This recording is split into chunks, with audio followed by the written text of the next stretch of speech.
There is a particular kind of man the world notices too late. He is not the loudest person in the room. He does not always have the impressive career at 25. He may not have a powerful family behind him, a circle of friends pushing him forward, or people constantly reminding him that he is capable of greatness. For years, it can look like nothing is happening. Other men seem to move faster. They get better opportunities. They build relationships. They make money. They gain confidence. They collect achievements, while he is still trying to understand his own direction. And from the outside, his life can look like a story of failure. But there is a part of the story most people never see. While everyone is watching the scoreboard, he may be building the person who will eventually change the entire game. Some men are not late because they are weak. They are late because they are building without an audience. Their progress is quiet because nobody is standing around to celebrate it. Their victories happen in private.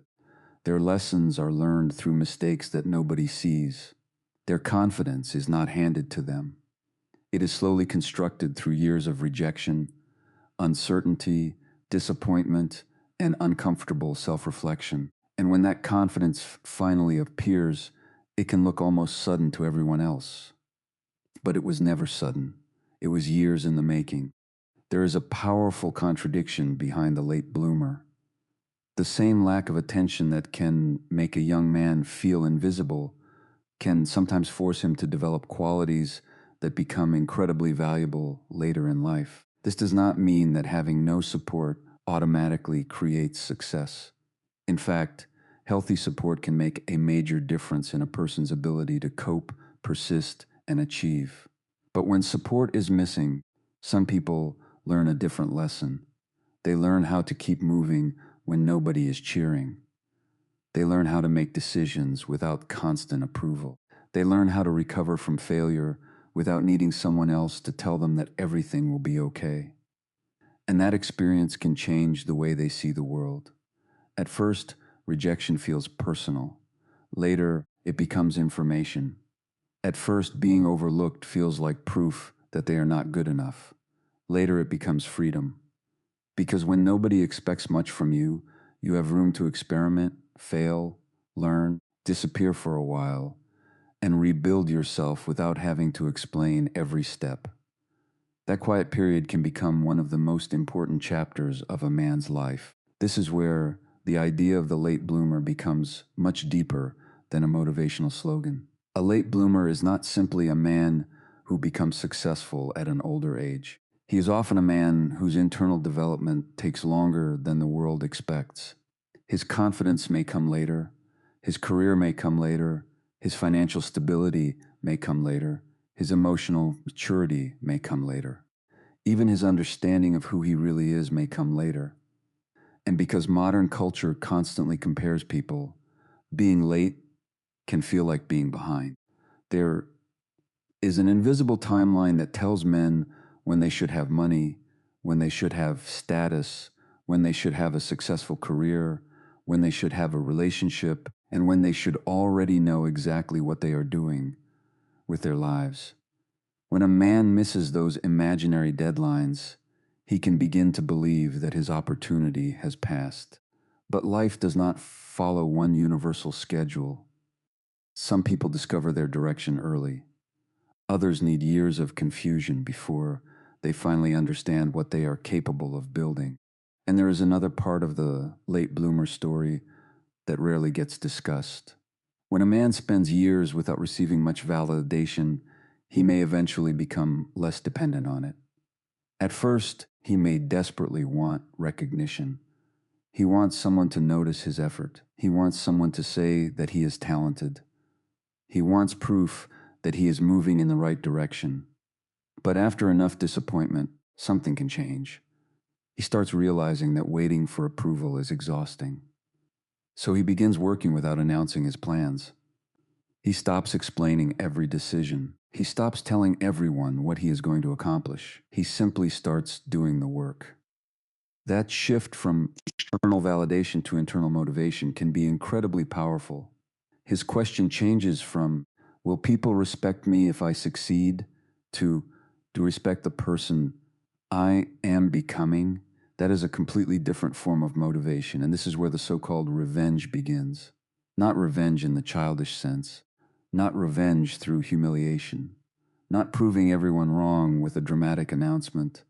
The real revenge is becoming so grounded that the opinions that once controlled you no longer have the same power. The people who ignored you may eventually notice you. The people who doubted you may eventually become curious about what changed.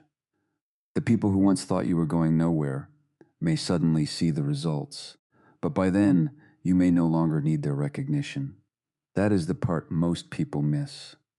The greatest victory for a late bloomer is not making other people regret underestimating him. It is reaching a point where he no longer needs those people to understand his journey. In this video, we are going to break down exactly why some men become stronger after years of being overlooked. We will explore what happens psychologically when a person stops waiting for someone to rescue him. We will look at why independence can become a strength, but also why extreme independence can become a weakness. We will examine how rejection can change a man's relationship with failure, why being underestimated can sometimes create unexpected freedom, and why learning to work without applause can build a powerful form of discipline. We will also look at the darker side of this journey because struggling alone is not automatically a superpower. A man can become resilient and still carry wounds. He can become independent and still struggle to trust people. He can become successful and still feel like he has to earn his worth every single day. Understanding that difference is critical. You will also discover why some late bloomers become extremely difficult to distract once they finally find their direction. Years of uncertainty can teach a person to recognize what actually matters. When you have spent enough time feeling lost, you begin to appreciate clarity. When you have experienced enough rejection, you become more careful about where you invest your energy. When you have failed enough times, you become less interested in looking perfect and more interested in improving. And when you have spent years building without attention, you may develop something that cannot easily be manufactured overnight. Patience, not passive waiting, but the ability to continue moving forward while the results are still invisible. Stay until the end because the final lesson changes the meaning of the entire late bloomer story. The goal is not to convince you that suffering is good. It is not to tell you that every man who struggles alone will eventually become successful. Life is far more complicated than that. The deeper lesson is about what you can do with the years that did not go according to plan. Because your past can become a prison if you keep using it as evidence that you are behind. But it can also become training if you use it to understand yourself, sharpen your skills, build discipline, and create a future that actually belongs to you. The man who feels behind today may be developing qualities that will matter far more tomorrow than the advantages he wishes he had received yesterday. So, if you are in a season where progress feels painfully slow, do not make the mistake of judging your entire life from one chapter. The world may not notice your preparation. People may not understand your silence. Your results may not be visible yet, but invisible progress is still progress when it is leading somewhere. The quiet years can teach you things that applause never could. They can teach you patience. They can teach you self-reliance. They can teach you how to start again. And perhaps most importantly, they can teach you how to build a life without needing everyone else to believe in it first. Welcome to our channel, where we explore psychology, human behavior, personal growth, and the deeper forces shaping the way people think and live. If you enjoy powerful ideas that challenge the way you see yourself, success, relationships, and human behavior, make sure you subscribe to the channel. Because this journey is not about becoming the person everyone expected you to be. It is about discovering what you can become when you finally stop waiting for permission. And sometimes, the man everyone thought was falling behind is simply the man who was building in silence until he was ready to move. A late bloomer is not a failed man who finally gets lucky.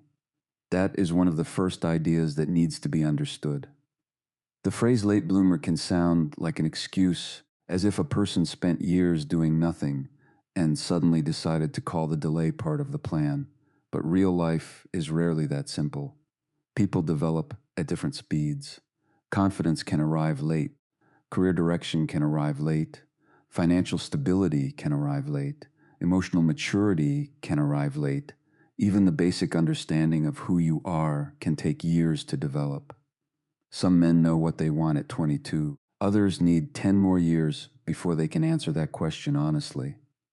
Neither timeline automatically makes one man better than the other. The problem begins when a man starts measuring his life against a schedule that was never designed specifically for him.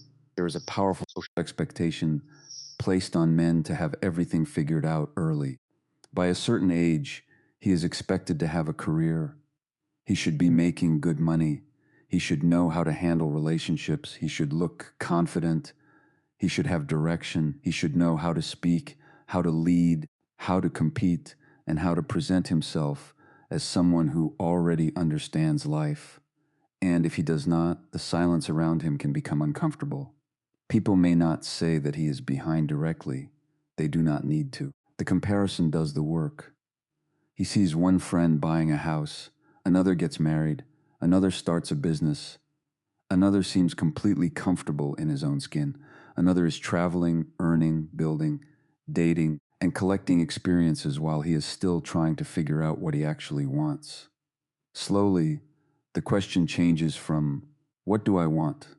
to "Why am I not where they are?" That question can become destructive because it turns another person's timeline into a judgment against your own. A late bloomer often spends years believing that life has already moved ahead without him. Yet there is the difference between being behind and being unfinished. A person can be behind according to a social timeline and still be moving towards something meaningful. A man can be financially unstable at 27 and become financially secure at 35. He can be insecure at 25 and become emotionally grounded at 35. He can spend his 20s changing direction and enter his 30s with a much clearer understanding of what he does not want. The years that looked unproductive from the outside may have been years of information gathering. Every failed job can teach him what kind of environment destroys his motivation. Every failed relationship can teach him what patterns he keeps repeating. Every rejection can expose an insecurity that needs attention. Every mistake can become data if he is willing to examine it instead of simply feeling ashamed of it. This is why the late bloomer story is not really about age. It is about development. The central question is not why one man succeeded at 25 while another succeeded at 35. The more interesting question is why some men become stronger after years of being overlooked. What changes inside a person when he stops expecting the world to recognize his potential before he has had the chance to prove it? What happens when the absence of applause stops being a reason to quit and becomes an invitation to build privately? That question takes us into the first major advantage, because for some men, the turning point begins with a painful realization: nobody is coming to save them. There is a moment in many late bloomers' lives when waiting becomes more painful than acting. For years, a man may believe that someone will eventually notice what he can do. Maybe a mentor will appear. Maybe a family member will finally understand him. Maybe a friend will introduce him to the right person. Maybe a manager will recognize his potential. Maybe life will suddenly become easier. But sometimes none of that happens. There is no dramatic rescue. No perfect opportunity arrives at the perfect moment. No person walks into his life and hands him a map. At first, that can feel deeply unfair. A young man may look around and see other people receiving guide, connections, financial help, emotional encouragement, or second chances while he is trying to figure everything out through trial and error. That difference can create resentment. It can create insecurity. It can even create the belief that he has been forgotten. But if he does not allow that belief to consume him, as their psychological shift can eventually happen. He starts taking responsibility for the next step. Not because he believes he has to do everything alone forever, but because he realizes that waiting for someone else to begin his life is keeping him trapped. He starts researching instead of complaining. He practices instead of announcing what he plans to do. He tries instead of endlessly preparing. He fails. He studies the failure. He adjusts. He tries again. This cycle can create a kind of practical confidence that cannot be obtained from motivational speeches. Confidence becomes less about believing that everything will work and more about knowing that he can respond when things do not work. That distinction matters. A man who believes everything will go perfectly is confident only while circumstances cooperate. A man who has experienced enough uncertainty begins developing another type of confidence. He thinks, I may not know what happens next, but I know I can figure out the next step. That is a much more durable form of self-belief, but it is important not to romanticize the absence of support. Lack of support is not inherently beneficial. Human beings need connection. Encouragement can matter. Mentorship can matter. Healthy relationships can make difficult goals easier to pursue. Social support can improve well-being and persistence. The lesson is not that men should isolate themselves so they can become stronger. The lesson is that when support is missing, a person then can sometimes learn skills that he might otherwise have depended on someone else to provide. The difference is enormous. No one helped me, so I became successful is too simple. It turns suffering into a magical formula. The deeper transformation is this: no one was coming, so I learned how to move anyway. That sentence contains an entirely different psychology. It does not praise loneliness. It describes adaptation. A man who learns to move without constant reassurance becomes more comfortable with uncertainty. He does not need every decision approved before taking action. He becomes willing to be confused for a while. He understands that competence is built through repetition. He starts accepting that the first attempt will probably be imperfect. He becomes less concerned with looking capable and more interested in becoming capable. That can completely change his relationship with learning. Instead of thinking, I should already know this, he begins thinking, I can learn this. Instead of thinking, other people are naturally better than me, he starts thinking, they may simply have more experience. That small change can remove enormous psychological pressure. He no longer interprets every gap in ability as proof of permanent inferiority. A skill becomes a skill. A weakness becomes a training problem. A difficult situation becomes a situation that requires a strategy. Slowly, his life becomes less dependent on emotional rescue and more dependent on deliberate action. And once a man learns that he can move without someone constantly pushing him forward, another change often follows. He begins questioning why he was chasing approval in the first place. For many men, the need for approval begins quietly. It can hide inside ambition. A man says he wants money, but what he really wants is respect. He says he wants a successful career, but part of him wants his family to finally see him differently. He says he wants status, but beneath the status is a desire to never feel insignificant again. He wants the expensive car because he likes the car, but he also likes what he believes the car will say about him. He wants the title because he enjoys the work, but he also wants the title to silence the people who once underestimated him. There's nothing unusual about wanting recognition. Humans are social creatures. The problem appears when recognition becomes the foundation of identity. A man who depends heavily on external validation can become trapped in a strange cycle. He works to be admired. He gets admired for a moment. The admiration fades. He needs another achievement. He reaches it. The excitement disappears. He searches for another achievement. Eventually, he is not building a life.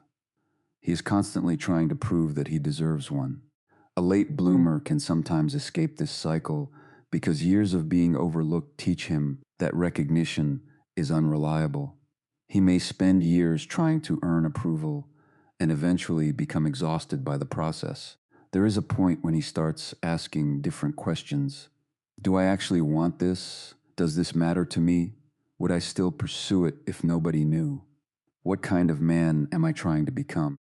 What would make me respect myself even if nobody applauded? These questions can be uncomfortable because they remove the audience from the room. Without the odds, some ambitions suddenly look empty. A man may realize that he has been pursuing a career because he wanted to impress his parents. He may realize that he has been chasing relationships because being single made him feel inferior. He may realize that he has been obsessed with money because he associates financial success with personal worth. He may realize that he has been trying to become powerful because he spent years feeling powerless. None of these realizations mean that money, relationships, careers, or status are bad. They simply force him to examine the reason behind the pursuit. This is where internal motivation becomes powerful. When a person starts doing something because the activity itself matters to him, his motivation becomes less vulnerable to public opinion. He no longer needs someone to tell him that the work matters every morning. He can continue when nobody notices. He can practice when nobody compliments him. He can improve when nobody is watching. And this creates a strange paradox. The man who once wanted everyone to notice him may eventually become the man who prefers to work without being noticed. He may stop announcing his goals. He may stop explaining every decision. He may stop looking for permission. His life becomes quieter, but his direction becomes clearer. That quietness should not be mistaken for weakness. Sometimes it is the result of no longer needing to perform. When a person is no longer trying to convince everyone that he's becoming successful, he can spend that energy actually becoming better. His goal changes from proving people wrong to building something that cannot be taken away by someone's opinion. A stranger can criticize his career. A former friend can question his choices. A relative can fail to understand his direction. None of those opinions have to determine whether he continues. He has moved the center of his identity from the outside world to something deeper. That does not mean he becomes immune to criticism. It means criticism no longer automatically becomes a command. He can listen to useful feedback without allowing every opinion to become a verdict on his worth. And that is one of the most important transitions in the late bloomer's development, because once approval loses its grip, he becomes free to think long term. The long game is difficult because the modern world constantly rewards visible progress. People like quick results. They like before and after stories. They like transformation that can be measured immediately. But real development often looks boring while it is happening. A man may spend months learning a skill before anyone notices an improvement. He may spend years improving his finances before reaching a level that looks impressive. He may spend a long time rebuilding his confidence after a difficult period. From the outside, nothing dramatic seems to happen. Inside, however, small decisions are accumulating. One better habit becomes another. One mistake becomes a lesson. One successful attempt creates a little more confidence. One disciplined week becomes another. The late bloomer eventually learns that one bad year does not define a decade. One rejection does not define his career. One failed relationship does not define his future. One embarrassing mistake does not permanently determine his identity. This does not mean that persistence guarantees success. It does not. Some strategies fail repeatedly because they need to change. Some goals are unrealistic. Some environments are harmful. Sometimes persistence without adaptations is simply repetition. The real long game is not stubbornly doing the same thing forever. It is staying committed to growth while remaining flexible about the method. This is where the late bloomer can become surprisingly resilient. He learns to separate the destination from the route. The destination may remain important, but the route can change. If one career path fails, he explores another. If one business model fails, he studies why. If one relationship ends, he examines what the experience taught him. If one strategy produces no results, he stops protecting his ego and tests a different strategy. The ability to adjust while continuing forward is more useful than simply being patient. Late bloomers do not necessarily have more patience. They often become better at surviving the period when patience is required. There is a difference between waiting and building. Waiting says, one day my life will change. Building says, I will keep improving while I wait for the results. That second mindset changes the emotional experience of time. The man who only waits becomes frustrated by every month without visible success. The man who builds begins measuring progress differently. Did I understand more this month? Did I become more skilled? Did I make fewer mistakes? Did I improve my health? Did I become more disciplined? Did I handle rejection better? Did I make a smarter financial decision? These questions create a more realistic scoreboard. Instead of asking whether he has already arrived, he asks whether he is becoming harder to stop. This matters because success often has a long invisible phase. People see the outcome and assume the outcome created the person. They see confidence and forget the years of uncertainty that produced it. They see discipline and forget the years of inconsistency that taught the person what did not work. They see financial stability and forget the period when every mistake carried a cost. They see a man who appears calm under pressure and do not see how many times he had to learn not to panic. The late bloomer's advantage is not that he has discovered some secret law of success, is that time has forced him to collect experience. He has more evidence about himself. He knows what he can survive. He knows which habits destroy his progress. He knows which people drain him. He knows what kind of work gives him energy. He knows which goals were borrowed from other people's expectations. He knows which failures are worth recovering from and which situations should simply be left behind. Time becomes an educator, and once time has taught him enough, failure begins to lose its ability to terrify him. In the beginning, failure can feel like a statement about identity. A young man loses a job and thinks, I am not good enough. He gets rejected by someone he wanted and thinks, nobody will choose me. He tries to build something and fails and thinks, I am not meant for this. The event is real, but the interpretation can become much larger than the event itself. A failure happens, and the mind turns it into a definition. That is one of the most painful psychological traps. Instead of seeing a failed attempt as information, the person sees it as evidence about who he is. But repeated experience can slowly break that connection. After enough setbacks, a man may begin noticing a pattern. He fails, he survives, he learns, he tries again. The world does not end, his identity remains. He may lose money and recover. He may lose a job and find another. He may lose a relationship and eventually understand himself better. He may embarrass himself and discover that most people forget faster than he expected. Every recovery weakens the fear of the next failure. Eventually, failure becomes less like a verdict and more like a diagnostic tool. He starts asking different questions. What went wrong? What did I miss? What did I assume incorrectly? What needs to change? What can I learn? What part was outside my control? What part was actually my responsibility? Those questions create a completely different relationship with failure. The sense I failed, therefore I am a failure, slowly becomes that approach, failed. What should I try next? This is not blind optimism. It is problem solving. A man who learns this becomes difficult to defeat because his identity is no longer tied to every individual result. If the result is bad, he can change the method without destroying his sense of self.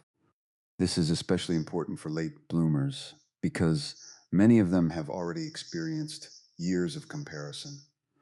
They know what it feels like to watch someone else succeed while they are struggling. If they interpret every setback as proof that they are permanently behind, the comparison becomes unbearable. But if they interpret setbacks as part of the learning process, the comparison loses some of its power. Another man's success no longer proves their failure.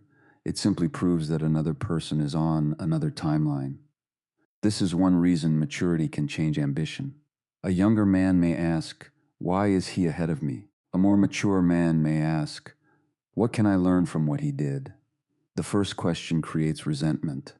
The second creates information. The late bloomer, who learns to turn comparison into information, becomes much harder to distract. He stops wasting energy trying to prove that someone else is wrong and starts studying what works. That brings us to another advantage that can develop during the quiet years: focus. A man who has spent years feeling behind may eventually become extremely protective of his attention. He has learned that attention is expensive. Every hour spent comparing himself to someone else is an hour he cannot spend improving his own life. Every argument that does not matter consumes energy.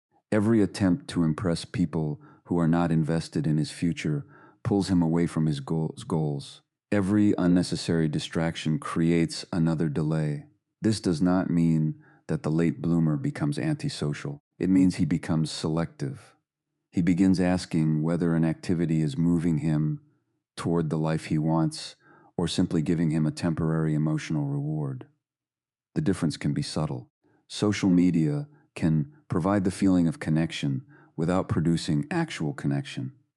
Constant planning can provide the feeling of productivity without creating progress. Talking about a goal can provide a small emotional reward before any real work has happened. Seeking praise can create the feeling of accomplishment before the accomplishment exists. The late bloomer may eventually recognize these patterns because he has spent enough time watching his own behavior. He starts becoming suspicious of quick emotional rewards that do not produce long-term results. At the same time, he can discover that discipline becomes easier when progress itself becomes rewarding. This is an important distinction. People often talk about discipline as if it means forcing yourself to do things you hate forever. But long-term motivation becomes more sustainable when the activity starts producing its own rewards. A man who learns a difficult skill begins enjoying the feeling of improvement. A man who starts exercising begins enjoying the energy that follows. A man who builds a business begins enjoying the process of solving problems. A man who studies begins enjoying understanding. A man who saves money begins enjoying financial control. The work itself begins giving something back. At that point, discipline stops feeling entirely like punishment. The man is no longer forcing himself through every minute. He has begun building a relationship with progress. That relationship can become powerful. He wakes up and knows what matters. He does not need to feel inspired every morning. He has created a structure that carries him when motivation is low. And because his goals have become personal, he does not need constant external rewards. This is where the late bloomer can become difficult to distract. The person who once felt desperate to be seen may eventually become completely comfortable being invisible while he works. He may turn down opportunities that look impressive but do not fit his direction. He may spend a weekend learning instead of attending something that would only make him feel socially relevant. He may choose long-term financial stability over short-term status. He may choose peace over attention. He may choose skill over image. These choices can look boring to people who are focused on immediate rewards, but boring choices repeated for years can produce extraordinary differences. The late bloomer begins to understand that a life is not transformed by one heroic decision. It is transformed by ordinary decisions repeated long enough to become a different reality. There is also a strange advantage in being underestimated.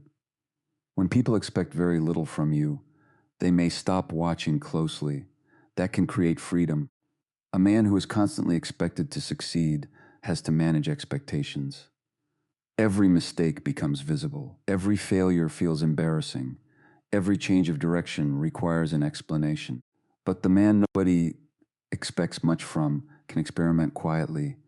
He can change his career without making a public announcement. He can learn a skill without telling everyone that he has learned it. He can start a business that fails without having to explain the failure to a large audience. He can rebuild his finances privately. He can become healthier without posting every step. He can read, study, practice, and improve while the world continues assuming that nothing is happening. That privacy can become a quiet laboratory. In a laboratory, you are allowed to test things. You are allowed to discover that your first idea was wrong. You are allowed to change variables. You are allowed to fail without turning every failure into a public identity. The underestimated man can have that same freedom if he uses it wisely. But being underestimated is not automatically an advantage. It can also damage confidence. It can create bitterness. It can convince a person that nobody will ever believe in him. The psychological advantage only appears when he uses the low expectations around him as space to develop, rather than as evidence that he is worthless. There is a crucial difference between being ignored and choosing to work quietly. The first can hurt. The second can become strategic. A man can take the pain of being underestimated and turn it into privacy. He can say, in effect, if nobody is paying attention, I can use this time. He does not need to announce his transformation. He can let the transformation happen first. This can also protect him from premature validation. Sometimes people receive praise too early and become attached to an identity before they have developed the ability to sustain it.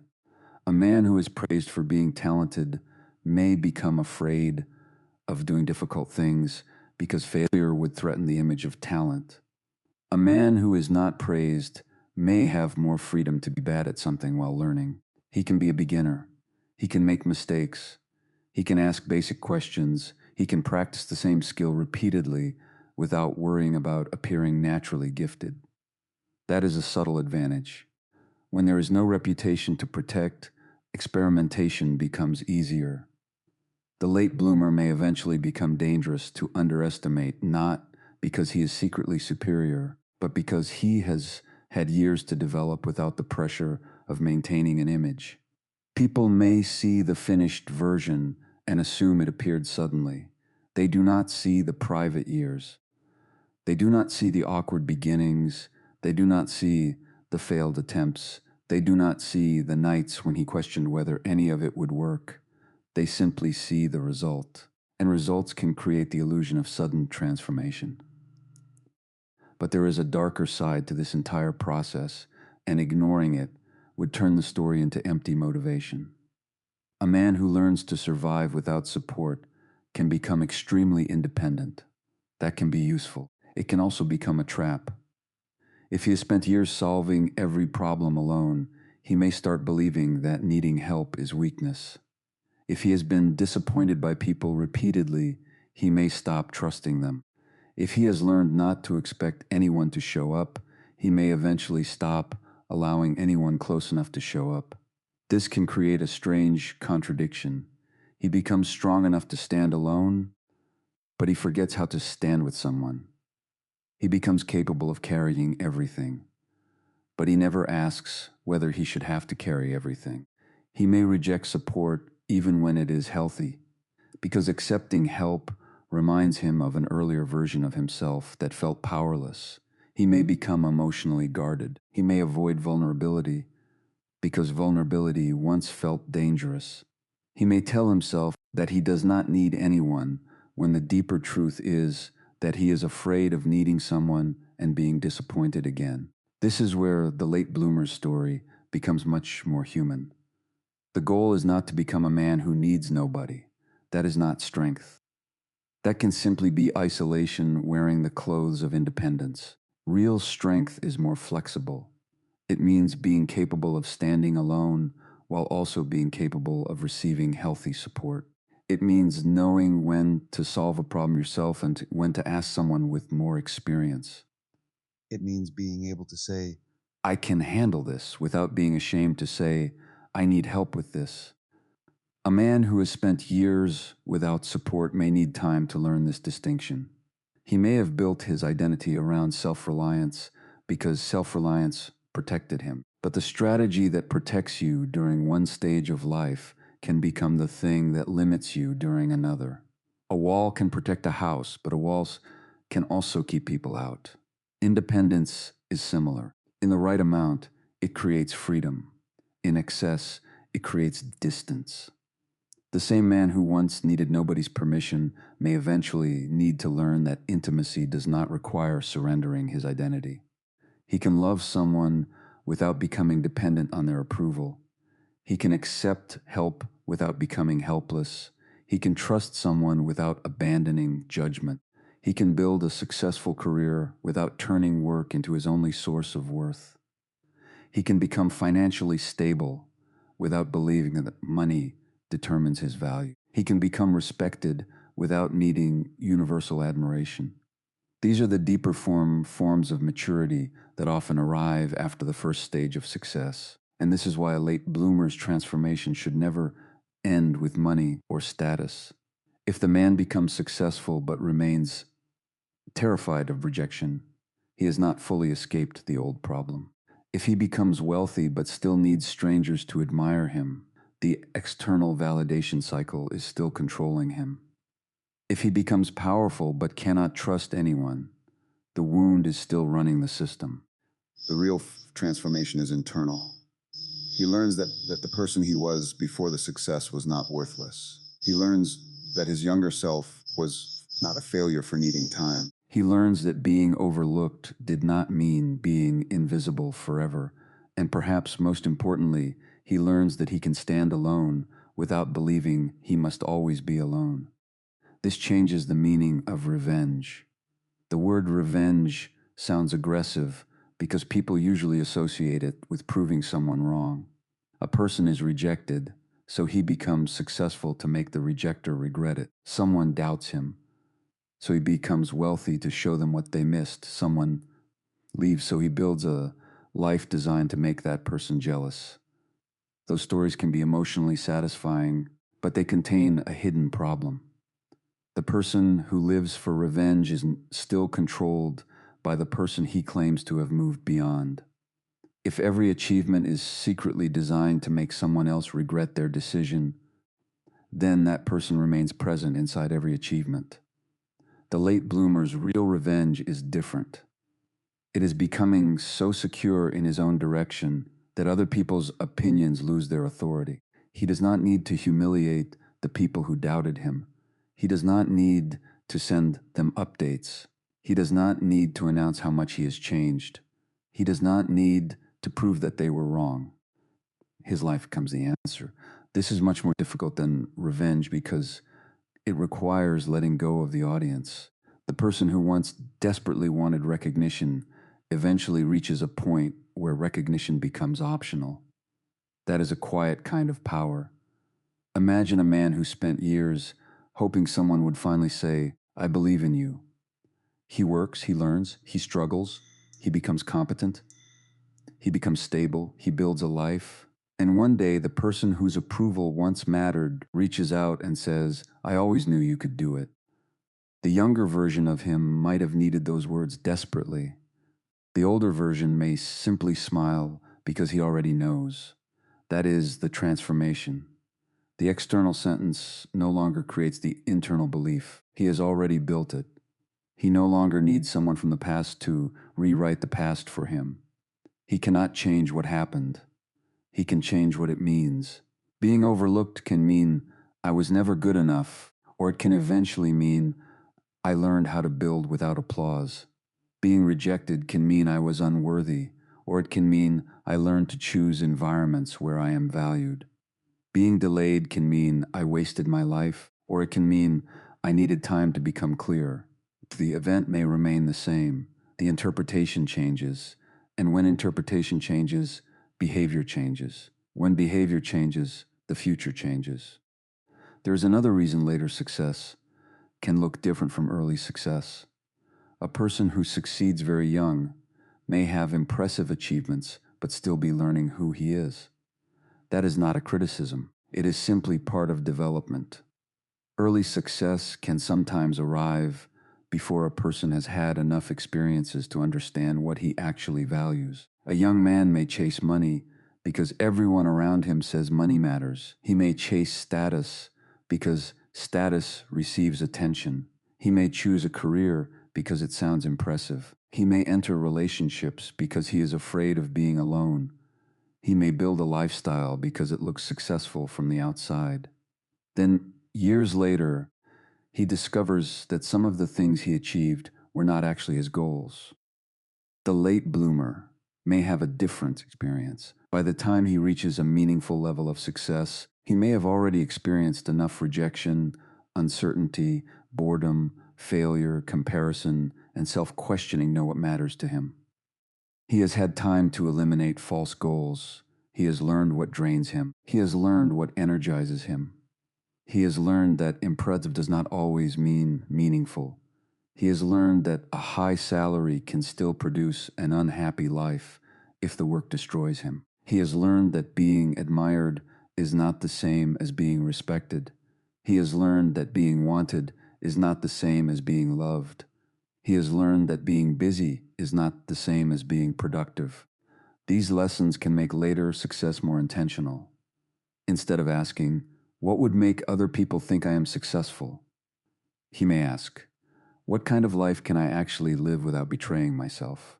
That is a more mature question. It also changes the way he handles relationships. A younger man who feels behind may accept almost any relationship. Because he believes having someone proves he is desirable. A more mature man may become selective. He understands that companionship is valuable, but the wrong relationship can cost years of peace. He no longer wants someone simply because they want him. He wants compatibility, trust, respect, and emotional stability. The same transformation can happen with friendships. The late bloomer may have spent years trying to fit into groups where he felt invisible. Later, he may prefer a smaller circle with deeper trust. He does not need to be socially important. He wants to be genuinely connected. Career decisions can change in the same way. He may stop chasing titles and start chasing autonomy. He may stop chasing prestige and start chasing mastery. He may stop trying to impress people and start building something that gives him freedom. Financial goals can become more practical too. Instead of wanting money to display success, he may want money to reduce fear, create options, protect his family, or buy time. That shift is subtle, but it can completely change the quality of success. The external result may look similar. The internal reason is completely different. This is also why the stereotypical young genius story can be misleading. Popular culture loves stories about people who become extraordinary very early. The young entrepreneur, the teenage prodigy, the person who becomes famous before adulthood, the 20-something who appears to have solved life before most people have finished figuring out what they want. These stories are memorable because they are unusual. But because they are unusual, they can distort expectations. People begin thinking early achievement is the normal standard. It is not.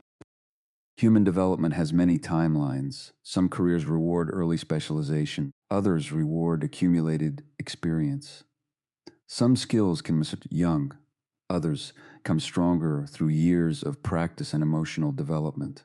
A person who succeeds later may have advantages that are difficult to see from the outside. Experience can improve judgment. Repeated exposure to failure can improve decision-making. Emotional maturity can improve leadership. Knowing yourself can improve career choices. Financial mistakes can teach discipline.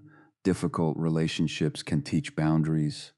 Years of uncertainty can teach patience. None of these guarantees success, but they can shape the person who eventually creates it. This is why the late bloomer should not look at someone else's early achievement and conclude that his own opportunity has disappeared. He may be comparing his unfinished chapter to someone else's highlight. He may also be comparing different starting conditions. One person may have had mentorship, another may have had financial support, Another may have had a stable environment.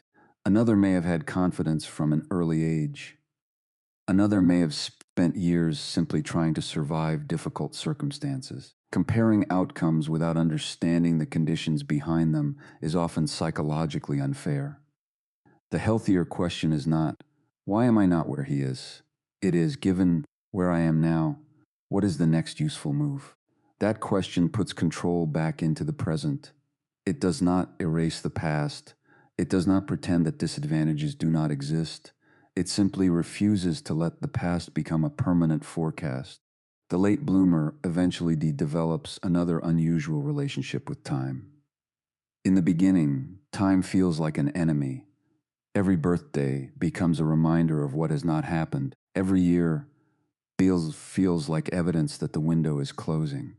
The man looks at his age and thinks about everything he thought he would have achieved by now. He sees younger people doing things he has not done and feels embarrassed. But as he matures, he may begin understanding that time is not simply something that takes opportunities away.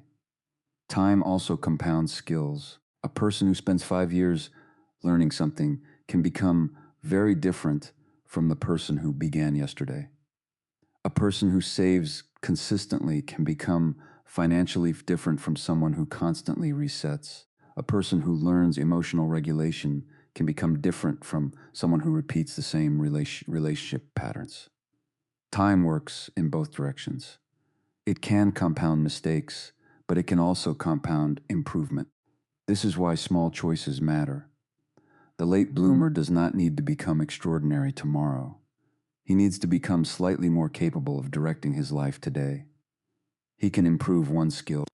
He can make one better financial decision. He can have one difficult conversation. He can stop one destructive habit. He can apply for one opportunity. He can read one useful book. He can practice 1 hour longer. These actions look insignificant individually, but repeated over years, they become identity. A man does not wake up one morning and suddenly become disciplined. He becomes disciplined through hundreds of small decisions where he chooses what matters over what feels immediately comfortable. He does not suddenly become confident. He becomes confident by collecting evidence that he can handle difficult situations. He does not suddenly become emotionally mature. He becomes mature by noticing patterns and taking responsibility for them. He does not suddenly become successful. He becomes successful through skills, decisions, relationships, opportunities, timing, persistence, and sometimes luck. That complexity is important because it keeps the story grounded. The late bloomer is not a superhero created by suffering. He is a person who learns to work with the circumstances he has. Some circumstances will be unfair. Some will be fortunate. Some will be outside his control. The goal is not to control everything. The goal is to become better at controlling what can actually be controlled. And perhaps the most important shift happens when he stops seeing his past self as an embarrassment. For years, the late bloomer may look back at his younger years with shame. He may think about missed opportunities, bad decisions, failed relationships, wasted time, jobs he hated, people he trusted too much, people he pushed away, goals he abandoned, money he wasted, confidence he lacked. He may wish he could go back and tell that younger version of himself what he knows now. But eventually he may understand that the younger man was operating with the information he had at the time. That does not excuse every mistake. It does not remove responsibility. But it creates perspective. The man he is today was built partly by the mistakes he once hated. The confidence he now has may have come from surviving the years when he had none. The boundaries he now protects may have come from relationships where he had none. The discipline he now values may have been built after watching his own inconsistency destroy opportunities. The wisdom he now carries may have been purchased through experiences he would never voluntarily repeat. This does not mean those experiences were good. It means he can use what they taught him. That is one of the healthiest forms of transformation. You do not have to be grateful for every painful thing that happened to you. You do not have to pretend The lack of support was a blessing. You do not have to romanticize loneliness. You simply have to decide what you will do with the knowledge you gained. That is where the late bloomer becomes powerful. He stops asking whether the past was fair and starts asking what the present requires. He stops trying to rewrite yesterday and begins building tomorrow. He stops demanding that everyone understand what he went through and starts understanding himself. And when that happens, the man who once felt behind can begin to move with a different kind of confidence. It is not the confidence of someone who believes he cannot fail. It is the confidence of someone who knows failure will not erase him. It is not the confidence of someone who has never been rejected. It is the confidence of someone who understands that rejection is painful but survivable. It is not the confidence of someone who has never needed help. It is the confidence of someone who knows the difference between healthy support and dependence. It is not the confidence of someone who has everything.